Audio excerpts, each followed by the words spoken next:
Good luck on your exam today. You can pause and re listen as often as you would like. Please make sure your name is on the name line, first and last. 2023 midterm exam for Miss Barnes and Miss Bender, English 1. These are multiple choice questions. You must write your answer on the line. Don't just circle the correct answer. Write the answer on the line. Number 1. A story setting tells us A, about the character's motivation, B, when and where the story takes place, C, about the author's background, or D, what's going to happen in the story. Number 2, a series of events in a story is called its A, characters, B, plot, C, setting, or D, climax. Number 3, the rising action of a story, A, introduces us to the characters, B, brings the story to an end, C, introduces the conflict in the story, or D, is the highest point of action. Number 4, the climax of a story, A, introduces the characters, B, brings the story to an end, C, introduces the conflict of the story, or D, is the highest point of action. Number 5, foreshadowing is A, reader's feelings of curiosity, anxiety, or uncertainty about the outcomes of an event in the stories, B, the author's use of clues to find hints at future events, C, the primary feeling that the reader experiences while reading, or D, none of the above.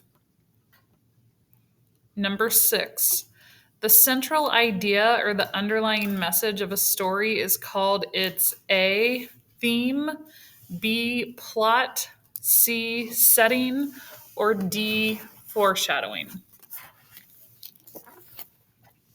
The next set of questions are from the article, Why Are We Obsessed with True Crime? Number 7. Which phrase best describes the purpose of that selection? A, to explain why people love to watch true crime shows, what the effects of the shows are, and how they moderate those effects for better mental health. B, to explain why crimes typically happen, who commits the crime, and how true crime shows accurately reflect real life. C, to inform the reader about who binge watches true crime shows and how the shows are made and why producers continue to make them. Or D, to inform the reader about what the latest true crime shows are and why those shows are exciting and how to follow the best shows. Number 8. In what way are today's true crime stories different from those in the past? A, they're produced more cheaply and sloppily. B, they're available in many forms and media. C, they focus on the dark side of human nature. Or D, they feature events that are out of the ordinary. For the next question, you have 2 parts. First, answer part A and then answer part B. Number 9, part A. What is one possible negative effect of a true crime story? A, people feel like they're part of the investigation, so they try to crack the case. B, people are fascinated with violence even if they don't imitate it. C, people can be traumatized physically and emotionally. Or D, people can binge watch an entire crime series. For part B, select the 2 sentences that provide relative supports for the answer in part A. So you're going to have 2 answers on these lines, 1 per line. A, I think human beings in general are just drawn to extreme cases of violence. B, the suspense when we don't know what's going to happen next or being shocked by an unexpected turn are tactics that hold our attention. C, after Making a Murderer came out, many viewers who believed convicted killers Stephen Avery and Brendan Dassey were innocent formed support groups and began petitioning for their release. D, even if you're a huge fan of the genre, you've likely experienced some side effect after watching a show or reading a scary book like trouble falling asleep or nightmares. And E, when we are used to consuming these images, when lesser forms of violence occur, it doesn't bother us in the same way because we've seen some extreme examples.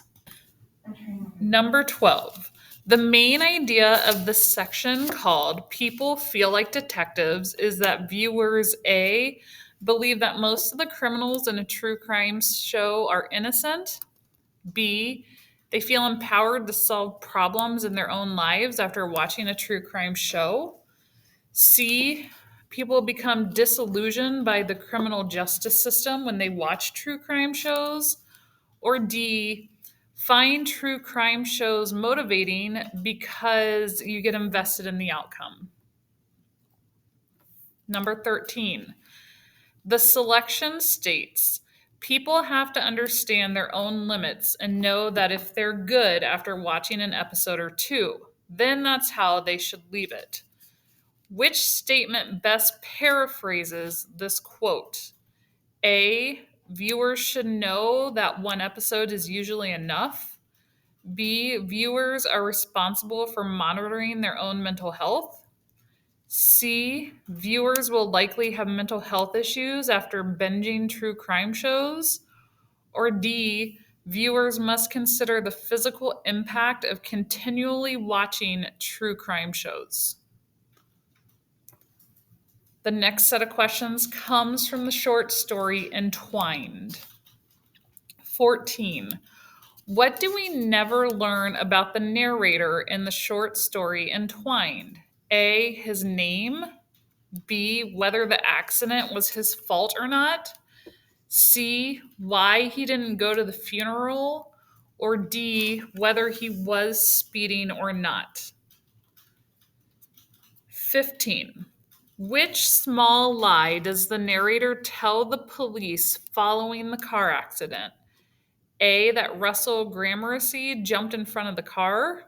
B, that he was traveling 35 miles an hour. C, that Chris pushed Russell in front of the car. Or D, that he tried to swerve out of the way but failed. 16. There are connections in our lives that we're often not aware of. We're entwined. We intersect like chains or strands of DNA. Which theme does this quote help develop? A, people cannot escape the way in which they can be linked. B, people should become aware of their connections. C, people's interconnections can create obstacles in their lives. Or D, people's differences are not as significant as our similarities. 17. When talking to Daria, the narrator says, I wanted to. I repeated, protesting too much. Then I blurted out, actually, that's not accurate. I was dreading the visit. There's nothing I wanted to do less. When my father told me I couldn't, it was like I had gotten a reprieve. What does that paragraph tell the reader about the narrator's personality? A, he's fearful. B, he's honest. C, he's talkative. Or D, he's intelligent. Number 18. What does the family video reveal? A, the narrator not paying attention when he hits the professor. B, Chris Gramercy pushing the father in front of the car. C, the professor purposely driving in front of the car. Or D, Daria warning her father before the narrator hits the professor. 19. Which detail best expresses why Professor Gramercy's crimes are so shocking? A, he was involved in community activities. B, his students felt he went above and beyond for them. C, he often went to the family's cabin alone. Or D, his son was troubled. The next section is about bully and the unsolved vigilante murders in the heartland. So for this question, there's two parts. You have to answer part A and then answer part B. 20, which is part A. What inference can you make about Ken McElroy? A, he had a balance of positive and negative qualities. B, he was liked by most townspeople, but not his family. C, he enjoyed causing trouble and breaking the law. Or D, he tried to help townspeople, but they didn't want his help. So for 21 and 22, part B, you're going to pick two sentences that provide relevant support for the answer in part A. You'll put your two answers on the two lines, one answer per line. A, despite the efforts of police, no one was charged in the murder. B, Ken McElroy was born in 1934 and he was one of 16 children. C, police also felt McElroy's ire. D, you know how he oppressed and threatened us. Or E, he was a good-hearted person. He would help anyone. 23. Which quotation from the podcast emphasizes the idea that it was really difficult for the victims of Ken McElroy to obtain justice? A, even though he was bigger than everyone else, Ken McElroy figured out pretty early that the easiest way to control someone was to scare them. B, and even though the sheriff's department investigated, they never managed to bring charges. It's tough to get a witness to talk when they don't feel safe. C, the closest police station to Skidmore was 14 miles away. So if there was any real trouble, it took a while for the officers to actually show up. Or D, some of the women and children said that he was generous, not the monster everybody said he was. He was apparently a pretty caring father. You're going to read this following excerpt from the podcast. McElroy didn't wait to see what happened. He took off out of Skidmore and headed for the Kansas border. He knew the whole area, including Iowa and Kansas, and one state patrolman that had stood up to McElroy over the years, Richard Stratton, heard the call that McElroy had shot Bowenkamp and was running. And Stratton figured out exactly how he was going to run and that he was going to go over a bridge a little bit north of St. Joe into Kansas.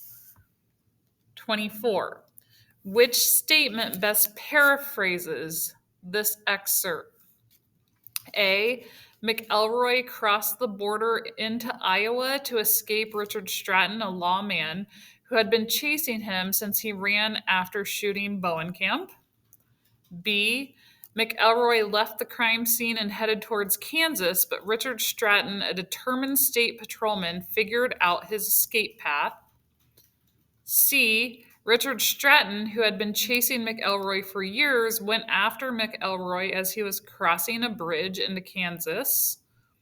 Or D, Richard Stratton frightened McElroy, so McElroy tried to escape Kansas before Stratton could actually catch him. This next question has two parts. First, you have to answer part A and then answer part B. 25. Part A. The reader can infer that the reason the author of the news article chose to chronicle the murder of Ken McElroy was to A, reopen the case and finally bring justice to the murderer. B, make the heartland town of Skidmore, Missouri famous. C, warn bullies that eventually someone will retaliate against them. Or D, show why people might seek their own justice when the legal system fails. 26 and 27, part B, there are going to be two excerpts from the news article that support your answer in part A. You'll write one answer per line, so you'll pick two excerpts total. A, the verdict was second-degree assault and 2 years. B, the final straw for Skidmore was when he was out on bond. He went back home and was shot within a couple days, explained Conger, editor of the Bethany Republic Clipper. C, meanwhile, major media outlets descended onto Skidmore and reported its vigilantes became water cooler talk across the U.S. D, the man asks, "What are you doing here?" Boyer remembers, "Why are you doing this? You know what he was like. You know how he oppressed and threatened us. I don't believe you're coming now after we needed your help all this time."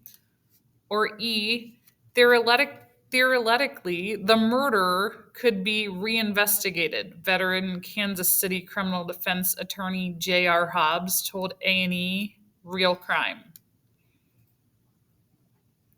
28. What conclusion is most likely shared by the podcast creator of Bully and the author of Unsolved Vigilante Murder in the Heartland? A, an eyewitness will come forward and explain what really happened. B, the murder could be solved once all the investigations are completed. C, the murderer will never be tried and convicted. Or D, the murderer will soon be tried and convicted. And 29. How does the purpose of the podcast differ from the purpose of the news article? A, the purpose of the podcast is to present facts about the life of Ken McElroy, while the purpose of the article was to persuade the readers that McElroy's murder investigation should be reopened. B, the purpose of the podcast is to describe events by telling the story from Ken McElroy's perspective, while the purpose of the article was to entertain the readers. C, the purpose of the podcast is to persuade the listeners that Ken McElroy's background caused the behavior, while the purpose of the article is to argue that McElroy does not deserve to be murdered. Or D, the purpose of the podcast is to describe the events surrounding Ken McElroy's murder from a crime-solving perspective, while the purpose of the article is to inform readers about the murder from the townspeople's perspective. Now we have some vocabulary. So you're going to have a vocabulary word. We'll use it in a sentence, and you have to pick the best definition. Number 30, vigilante. Robin Hood was a vigilante because he robbed from the rich to give to the poor. A, is it farming cattle? B, acts within the law? Or C, acts outside the law? 31, objection. Mrs. Barnes had a strong objection to the new school dress code. A, a love or passion. B, a feeling of disapprove or opposition. Or C, a fight. 32, prosecution. Miss Bender was called to be a witness for the prosecution at the murder trial of her neighbor. A, those charging and trying a case against an accused person. B, someone who commits a crime. Or C, a criminal trial that happens inside of a courtroom. 33, defendant. Once the police got to the scene, the defendant tried to claim that it was self-defense. A, someone who witnesses a crime. B, someone who is accused in the court of law. Or C, someone who didn't study for their midterm exam. 34, alibi. She agreed to be an alibi for her best friend before the trial was scheduled to start. A, someone who records notes at the trial as a profession. B, the person in the crime that was the first one on the scene. Or C, someone who can provide an account for their whereabouts at the time of a crime. And then you have a written response for 35. Is not telling the whole truth ever justifiable? So write about a time when you felt like you had a good reason to not tell the whole truth. Don't have a personal example. You can write about something that you've read about in class where someone didn't tell the whole truth. Include a description of how the situation turned out, and be sure to use specific details to support your answer. Then I have some helpful checks here. Make sure you write a complete paragraph. That should be 5 to 6 sentences. Did you include capital letters for all proper nouns in the sentence starts? Do you have punctuation at the end of each sentence, like a period, a question mark, or an exclamation point? And can we actually read your handwriting? Is it legible? So, is not telling the truth ever really justifiable? Write about a time when you felt like you had a good reason to not tell the whole truth. There are a lot of lined pages for your writing. If you need more, you can get some notebook paper and staple it to this, or maybe write on the back. And then you have some bonus questions at the end. So before you start, pop down to the bonus. There's only 3.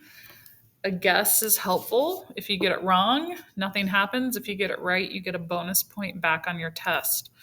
So the first bonus question, who is the special visitor that visits our classroom from the North Pole? He's pictured down there. The second one, what is the number of cans we had as a goal for the canned food drive? What was our goal? Not how many we collected, because we met our goal and exceeded it. And the third one, what do you think is going to be the best thing about your winter break? Feel free to go back and listen to this as much as possible. Take your time. And make sure on your written response you looked at the check yourself boxes.